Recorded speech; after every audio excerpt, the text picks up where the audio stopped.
रेशम, जो कि एक गर्भवती है, उसकी डिलीवरी का टाइम हो चुका है। उसकी सास लीला उसे अस्पताल ले जा रही है। बस बस पहुंचने वाले हैं, हमारा नन्हा चिराग आने वाला है। तभी सामने टूटी हुई सड़क आती है। लीला ऑटो वाले को बोलती है, बेटा मेरी बहू का अस्पताल पहुंचना बहुत जरूरी है, तो बस चल अभी। माँ जी, पर कच्ची सड़क है, आगे कुछ भी हो सकता है। जो होगा देख लेंगे। ऑटो चलना शुरू होता है। उसके सामने पानी भरा हुआ है। हवा एकदम से सहम जाती है। ऑटो का सीधा पहिया धीरे से एक जगह धंसता है। ऑटो हल्का सा टेढ़ा होता है और ऑटो वाला रेस तेज देता है, लेकिन ऑटो धंसता ही चला जाता है और देखते ही देखते राइट साइड में पलट जाता है। लीला चिल्लाती है, रेशमा! उसकी आवाज एक गूंज में रह जाती है। कुछ सालों बाद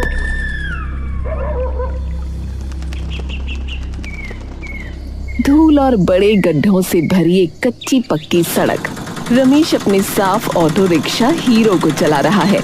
रमेश थका हुआ पर ईमानदार दिखता है। रिक्शा एक बड़े गड्ढे में गिरकर जोर से हिलता है। रमेश उसे खींचने के लिए पूरी जान लगा देता है। रिक्शा के इंजन का जोर से घासना और हिलने की आवाज आती है। रिक्शा मुश्किल से गड्ढे से निकला। तभी रमेश को पीछे एक किसान दिखाई देता है, जो सिर पर ताजी सब्जियों की टोकरी लेकर जा रहा है। अरे ऑटो वाले, जरा आहिस्ते चला, तुझे दिखाई नहीं दे रहा है क्या? रमेश थोड़ा धीमे चलने लगा, लेकिन एक और छोटा गड्ढा आते ही रिक्शे को फिर से झटका लगा। किसान का पैर फिसल गया। उसके सिर से सारी सब्जियां उछलकर गंदे पानी और मिट्टी वाले गड्ढे में गिरी। अरे हाय राम, अरे ये क्या कर दिया? अरे मेरी आज की सारी कमाई मिट्टी हो गई। अरे ये टूटी सड़क रोज किसी न किसी का घाटा करती है। बेड़ा गर्क हो इस सड़क का। रमेश को बहुत बुरा लगा। वो रिक्शा से उतरकर किसान से माफी मांगने लगा। माफ कर दो काका, मेरा ऑटो काबू में ही नहीं आया। इस रास्ते पर तो देखो ना। अरे छोड़ दे बेटा, छोड़ दे, तेरी गलती नहीं है। ये सड़क नहीं, ये तो गांव की टूटी किस्मत है रे। कौन बनाएगा इसे? रमेश उदासी से सर झुका लेता है। तभी दूर से एक बड़ी स्कूल गाड़ी आती दिखती है। जैसे ही वो टूटी सड़क का हाल देखती है, वो बिना रुके गोल घूमकर वापस शहर की तरफ मुड़ जाती है। आज फिर से परी, मेरी बेटी स्कूल नहीं जा पाएगी। उसका एडमिशन अच्छे स्कूल में कराया, पर ये रास्ता सब खत्म कर रहा है। रमेश रिक्शा पर हाथ मारता है। उसके चेहरे पर गुस्सा नहीं, बल्कि एक पक्का इरादा दिखता है। नहीं, अब बस। ये सड़क आज ही टूटी है, पर कल नहीं रहेगी। धूल और बड़े गड्ढों से भरी सड़क से थोड़ा दूर एक बड़ा टेंट लगा है। नेताजी नक्कड़ सिंह और ठेकेदार मोटू राम मेज पर बैठकर समोसे खा रहे हैं। दोनों बहुत खुश दिखते हैं और तेज आवाज में बात कर रहे हैं। झाड़ियों के पीछे छिपा रमेश सब सुन रहा है। अरे वाह नेताजी वाह, इस समोसे का मजा ही कुछ और है, जब जेब में लाखों का नया ठेका हो। और ठेका किसका है? उसी टूटी सड़क की छोटी मोटी मरम्मत का। मैंने कहा था ना, जहाँ टूटी सड़क वहीं सोने की बारिश। अरे आपकी बुद्धि को प्रणाम नेताजी। हर 3 महीने में सड़क को थोड़ा और खराब करने का प्लान कमाल है। बेचारे गांव वाले सोचते हैं कि बारिश से टूटी, पर असल में तो ये हमारी मेहरबानी है। हाँ बिल्कुल, सड़क पूरी बन गई तो हमारा धंधा चौपट। इसे हमेशा बनने वाली है वाली हालत में ही रखना है। जो गरीब लोग हमें पैसा नहीं देते, उनके लिए यही सही है। मोटू राम और नेताजी नक्कड़ सिंह दोनों जोरदार ठहाके मारकर हंसते हैं। उनकी हंसी की आवाज दूर तक गूंजी। अरे कल वो रिक्शा वाला रमेश, अरे बहुत परेशान दिख रहा था वो। बेचारा ऑटो लेकर गांव से बाहर ही नहीं निकल पा रहा। रमेश, वो सीधा साधा आदमी। अरे उसे लगता है कि ईमानदारी से काम चलता है। उसे पता नहीं कि इस दुनिया में पैसा और पावर चाहिए। वो रिक्शा चलाता रहे और हम पैसे गिनते रहे। रमेश का चेहरा झाड़ियों के पीछे गुस्से से लाल हो गया। उसकी मुट्ठियां भिंच गईं। उसे अपनी बेटी परी और सब्जियां गंवाने वाले किसान की याद आई। जानबूझकर करते हो तुम लोग, गांव वालों को तंग कर रहे हो, हमारी मजबूरी पर हंस रहे हो। अब तुम्हारी इस भ्रष्टाचार की इमारत को मैं अपने रिक्शे और हाथ की मेहनत से तोड़ूंगा। रमेश बिना आवाज किए वहां से मुड़ता है और गुस्से में तेज कदमों से गांव की तरफ बढ़ता है। उसकी आंखों में अब उदासी नहीं बल्कि बदला और संकल्प है। रमेश गुस्से और तेज रफ्तार में गांव के बुजुर्ग चाचा जुगाड़ू की पुरानी हवेली के पास पहुंचता है। चाचा जुगाड़ू एक पेड़ के नीचे आराम से लेटे हुए बीड़ी सुलगा रहे हैं और अपने पैर से एक पुराने रेडियो को हिला रहे हैं। चाचा, अरे चाचा, आप यहाँ आराम कर रहे हैं और उधर शहर वाले भ्रष्ट नेता हमारा जीना आराम कर रहे हैं।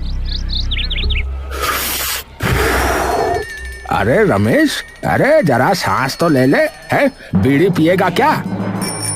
अरे अरे चाचा, नहीं चाचा, नहीं, बीड़ी नहीं। अरे इससे तो कैंसर होता है। क्यों पी रहे हो आप ये? बल्कि मुझे तो अभी गुस्सा आ रहा, सच बता रहा हूँ, क्योंकि उस मोटू राम और नेताजी ने जानबूझकर सड़क खराब रखी है। हमारा सारा धंधा चौपट हो गया।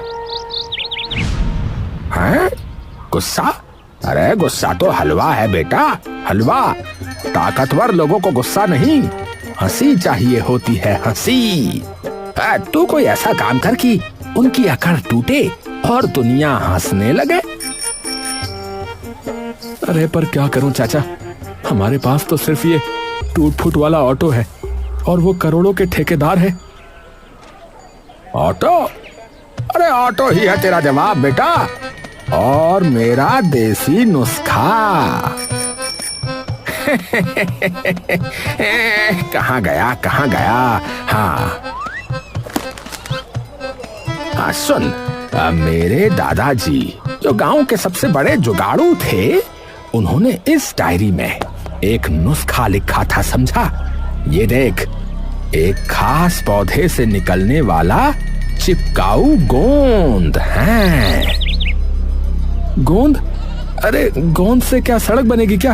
अरे चाचा, क्या मजाक कर रहे हो चाचा? लग रहा है बीड़ी फूंक फूंक के आप खुद फूंक गए हो।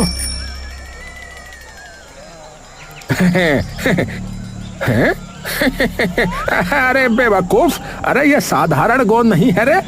ये गोंद जब गांव की मिट्टी और पत्थर के साथ मिलता है तो वो सीमेंट को भी फेल कर देता है। हाँ, अगर तुझे नेताजी को करोड़ों का नुकसान पहुंचाना है तो इस गोंद का इस्तेमाल कर बच्चा।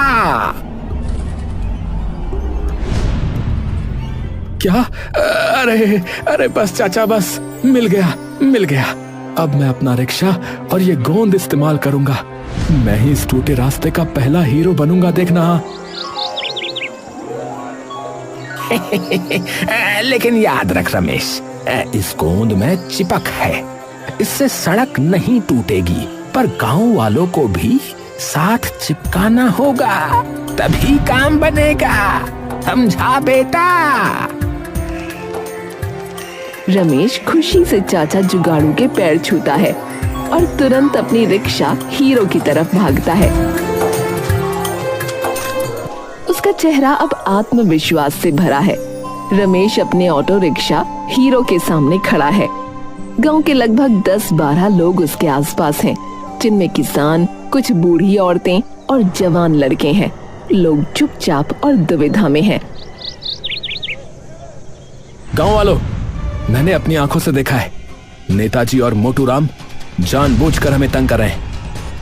यह सड़क टूटी नहीं है, इसे तोड़ा गया है। तेरी बात सही है रमेश, पर हम गरीब लोग ठेकेदार से क्या ही लड़ेंगे बता। उसका तो बड़ा टरक आएगा, हमारी बनाई चीज 1 मिनट में तोड़ देगा बेटा। अरे ये देखो, ये मेरी बेटी परी है। ये हर रोज मुड़ जाने वाली स्कूल गाड़ी को देखती है। क्या हम अपनी अगली पीढ़ी को यही टूटी हुई किस्मत देंगे? बोलो। गांव वाले उदास हो गए। रमेश तुरंत माहौल बदलता है और चाचा जुगाड़ू की गोंद की बात बताता है। लेकिन अब हमारे पास उसका जवाब है। यह है चमत्कारी चिपकाऊ गोंद। चाचा जुगाड़ू ने कहा है कि यह गोंद मिट्टी और पत्थरों को सीमेंट से भी मजबूत बना देगा।